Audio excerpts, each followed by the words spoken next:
Primary tuberculosis, secondary tuberculosis, उससे related सारे terms, उससे रिलेटेड कंसेप्ट, पैथोजेनेसिस, एवरीथिंग मैंने आपको बता दी डिटेल में। स्पेसिफिक पैथोजेनेसिस फ्लो चार्ट के रूप में वो मैंने आपको पढ़ा दिया है, आप उसको रिवाइज करो, उसमें तो और ब्रॉड टर्म्स यूज हुए हैं।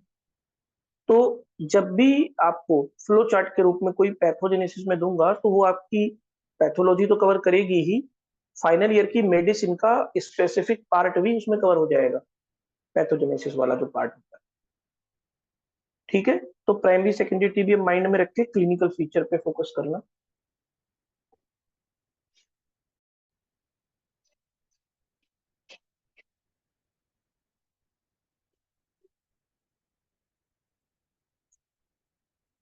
लोकलाइज्ड सेकेंडरी ट्यूबरकुलोसिस असिम्प्टोमेटिक रह सकती है। मैं क्लिनिकल फीचर को बड़ा ही स्लो स्पीड में फोकस करके पढ़ाना चाह रहा हूं आपको, ताकि आप पेशेंट को सिम्टम देख के पहचान लोगे, कोई बड़ी बात नहीं है। विदाउट सिम्टम वाले पेशेंट को कैसे पहचानोगे?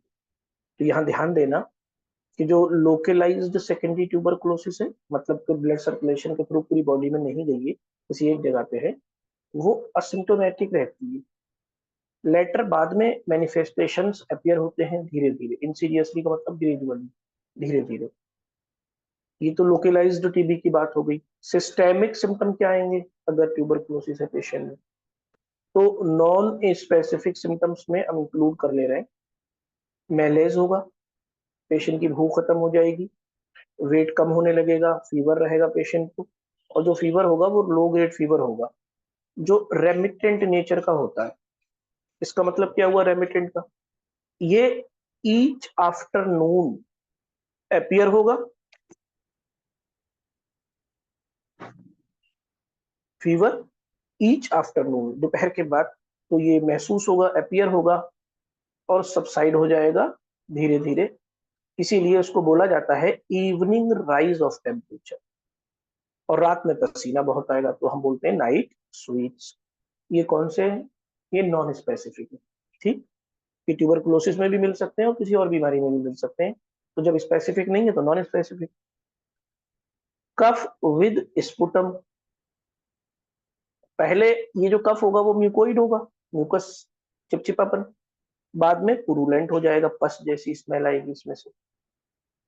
हमेशा हर टीबी के मरीज में कफ के साथ खून भी आता हो, यानी कि हिमोप्टिसिस भी होती हो, ये जरूरी नहीं है, 50-50 चांस है। तो हिमोप्टिसिस कहाँ मिलेगी? 50% केसेस में। और कौन से वाले? इंटेस्टाइनल ट्यूबरकुलोसिस के? No, pulmonary tuberculosis. क्योंकि जो ब्लड वेसल होती है ना, मान के चलो कोई लीजन बना, फोकस बना, मैं आपको एग्जाम्पल के तौर पर समझाता हूँ। मैंने यहाँ पर एक इमेजिनरी रफ डायग्राम बनाया, मान के चलो ये लंग है, ऐसे में थोड़ा सा ओवल शेप में बना देना, जगह कम कम है ना इसलिए।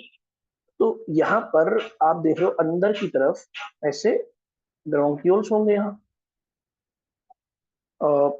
अब ये जो ब्रोंक्यूल्स होते हैं, यहीं पर माना कोई कौन फोकस था, उसके पास कोई ब्लड वेसल थी, ब्लड वेसल जब रप्चर होगी तो उसका ब्लड इसके थ्रू कहाँ निकलेगा? ब्रोंक्यूल ब्रोंकस के थ्रू म्यूकस के साथ मिक्स होके खांसी में, इसको हम हेमोप्टिसिस कहते हैं। तो मैंने कहा ना कि जैसे कौन फोकस कहीं पर ब्लास्ट हुआ, रप्चर हुआ, उसी के साथ ब्लड वेसल्स भी रप्चर हुई, तो वो जो खून था, वो जो ब्लड था, वो इस एयरवेज के थ्रू कफ के साथ बाहर आएगा, उसी को हम हेमोप्टिसिस कहते हैं। ये क्लिनिकल फीचर हो गए। डायग्नोसिस कैसे बनाएंगे उस पर थोड़ा सा देख ले रहे हैं, बात कर ले रहे हैं।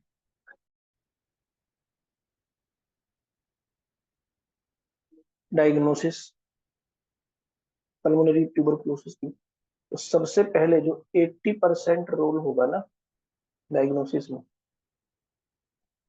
वो होगा हिस्ट्री, फिजिकल और रेडियोग्राफिक फाइंडिंग का।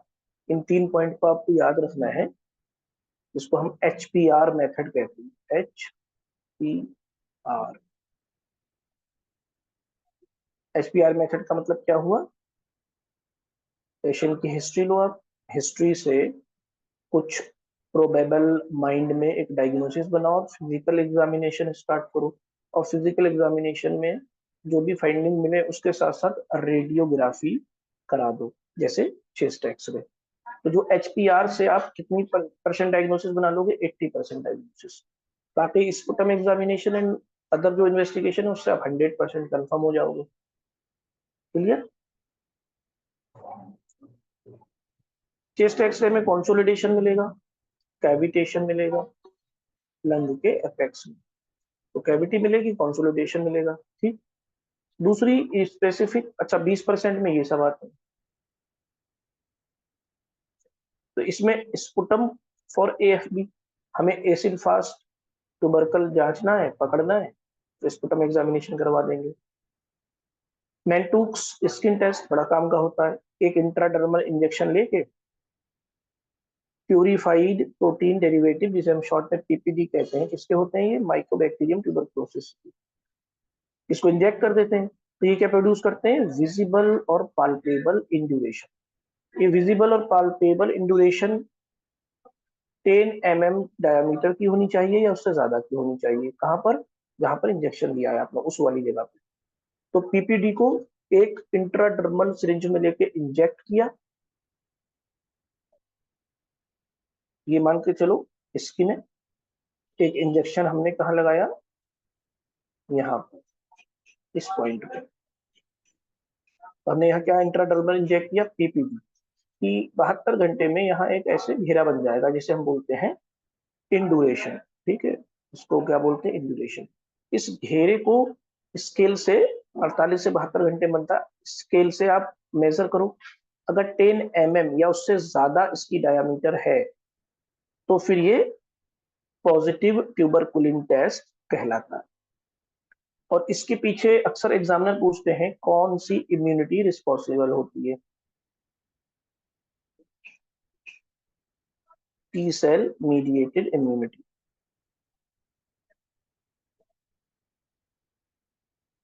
माइक्रोबैक्टीरियल इन्फेक्शन के बाद एंटीजेंस तो ब्लड में रहेंगे ना, स्किन में रहेंगे ना। जब PPD इंजेक्ट किया, T सेल मीडिएटेड इम्यूनिटी, जिसे हम डिलेड इम्यूनिटी भी कहते हैं, वो एक्टिव हुई और अट्रैक्ट हुई उस जगह पे जहां इंजेक्शन की निडल आपने प्रिक की थी। 48 से 72 घंटे में वहां एक इंड्यूरेशन तैयार हो जाएगा, 10 से 12 mm का, ज्यादा भी हो सकता है उससे।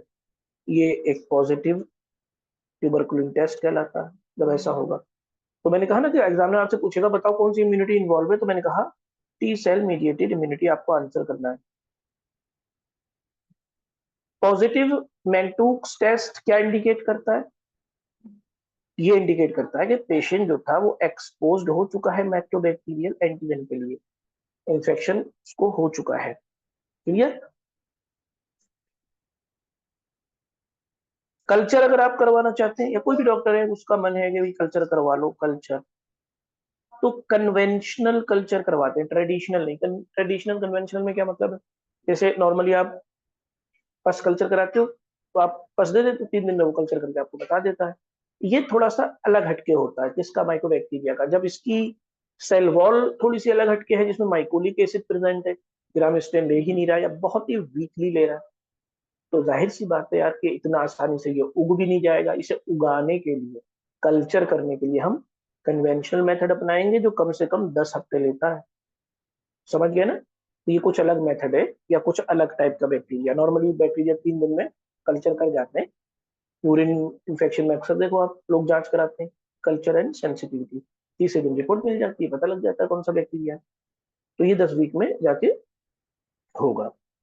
लास्ट जो डायग्नोसिस के लिए आप यूज कर सकते हो वो है PCR एम्प्लीफिकेशन, किसका? माइकोबैक्टीरियम ट्यूबरकुलोसिस का। तो this was all about tuberculosis. इसमें आपकी पल्मोनरी ट्यूबरकुलोसिस भी है, इसमें आपकी इंटेस्टाइनल ट्यूबरकुलोसिस भी है, मिलियरी ट्यूबरकुलोसिस भी है, टॉन्सिल की ट्यूबरकुलोसिस भी है, GIT की भी है, स्किन की भी टीबी है, फेलोपियन ट्यूब की, एपिडिडाइमिस की, secondary TB, post primary TB, reactivation TB, latent TB, सारी टीबी मैंने आपको इसमें एक्सप्लेन कर दी। नॉट कि सिर्फ आप लंग तक रहो, आपको पूरी बॉडी में कहीं भी टीबी हो तो उसके बारे में पता होना चाहिए। तो आई होप अब इन तमाम बातों से आप बहुत अच्छी डायग्नोसिस बना लोगे, क्योंकि HPR मेथड आप यूज करोगे, पहले हिस्ट्री लोगे, फिर फिजिकल एग्जामिनेशन करोगे, फिर रेडियोग्राफी कराओगे। इन 3 से आप 80% तक पहुंच गए कि हाँ यार टीबी तो लग रही है। फिर आपने बची हुई 20% को कंफर्म करने के लिए स्पुटम करा लिया, मैंटुक्स टेस्ट करा लिया, मैंटुक टेस्ट सस्ता होता है तो पहले वही करा लेना। मैंटुक्स टेस्ट सस्ता होता है, जब वो पॉजिटिव आए तो कंफर्म करने के लिए स्पुटम करा लेना। ठीक है, और भी एडवांस मेथड आ चुके हैं जिनको हम मेडिसिन के टॉपिक्स में पढ़ेंगे।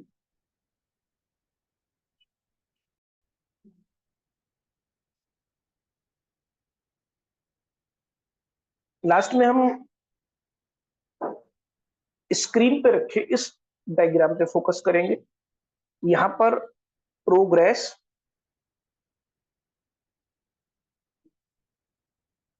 इस डायग्राम पे यहाँ पर आपको प्रोग्रेस और कॉम्प्लिकेशन सेकेंडरी ट्यूबरकुलोसिस के, जो मैंने आपको बताया था कि 4.4 फिगर में आपको मैंने आपको 4 डायग्राम दिखाए ना, तो हमने उसको नाम दे दिया 1 2 3 4 ऐसे करके।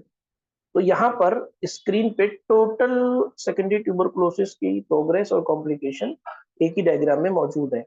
तो मोस्ट कॉमन साइट को हमने यहाँ ले लिया बीच में। इसमें कहा एपेक्स पे देखो कैविटी बनी हुई है, इस कैविटी से पूरी बॉडी में अब इन्फेक्शन जा रहा है। तो क्या होगा, अगर निमोनिया होगी तो लोअर जोन में होगी, ट्यूबरकुलोस निमोनिया है ना, इसी तरह से laryngeal TB, endotracheal TB, endobronchial TB हो जाएगी अगर म्यूकोसल लाइनिंग में स्प्रेड कर गई। अगर एयरवे और ब्रोंकाई के थ्रू स्प्रेड होगा तो निमोनिया बनेगा, कौन सा, ट्यूबरकुलस निमोनिया। अगर लोकल इन डायरेक्ट स्प्रेड होगा तो फिर विसरल प्लूरा और पेलुरल प्लूरा के बीच में प्लूरल एफ्यूजन या ट्यूबरकुलस एम्पाइमा हो सकता है। अगर ब्लड वेसल के थ्रू पूरी स्प्रेड कर गया तो इतने सारे ऑर्गन इन्वॉल्व हो जाएंगे। ठीक, इसमें ब्रेन हो सकता है, वर्टेब्री हो सकती है, liver, spleen, adrenal, kidney, joint, bone सब हो सकता है। स्पेसिफिक नाम दिया जाता है सिस्टेमिक मिलियरी ट्यूबरकुलोसिस, मैंने आपको बताया था। अगर बाय द वे ये स्प्रेड लिम्फ के थ्रू हो रहा है, लिम्फेटिक स्प्रेड, पहले ये थोरेसिक डक्ट में जाएगा, इधर लिम्फ नोड में जा रहा है, थोरेसिक डक्ट से ये वीनस सर्कुलेशन में चला जाएगा, क्योंकि लिम्फेटिक सर्कुलेशन और वीनस सर्कुलेशन का बड़ा ही गहरा याराना है। इन दोनों सर्कुलेशन के बीच में बड़ी गहरी दोस्ती है। फिर यहां से ये पल्मोनरी आर्टरी में आ जाएगा, तो लंग की मिलियरी ट्यूबरकुलोसिस आपको एक्सरे में दिखाई देगी। लिम्फ नोड में इन्फेक्शन जाने पर यहाँ पर पेन होने लगता है और ये एनलार्ज हो जाते हैं, इसे हम लिम्फेटिक ट्यूबरकुलस लिम्फेडिनाइटिस बोलेंगे। अगर लंग से सेकेंडरी ट्यूबरकुलोसिस स्वेलोविंग के जरिए, जैसे पेशेंट को स्पुटम पॉजिटिव था, वो ओपन केस था या सेकेंडरी ट्यूबरकुलोसिस का केस था, उसने स्पुटम को निगल लिया, स्वेलो कर लिया, अब वो जीआईटी में पहुंच गया स्वेलो किया हुआ, तो इलियम वाले रीजन में ट्यूबरकुलोसिस होगी और यहाँ के जो लिम्फ नोड होंगे, जिसे हम मिजेंट्रिक लिम्फ नोड कहते हैं, वो एनलार्ज हो जाएंगे। तो ये जो टीबी होगी इसे हम इंटेस्टाइनल ट्यूबरकुलोसिस कहेंगे। तो आप देख रहे हो इस पूरे डायग्राम से मैंने ओवरऑल कोई जगह नहीं छोड़ी है जहां पर चांसेस हो जरा से भी ट्यूबरकुलोसिस के और मैंने आपको ना बताया हूँ। तो ओवरऑल ये जो डायग्राम है ना, ये गागर में सागर है। इस एक अकेले डायग्राम से आप सब कुछ याद रख सकते हो टीबी के बारे में।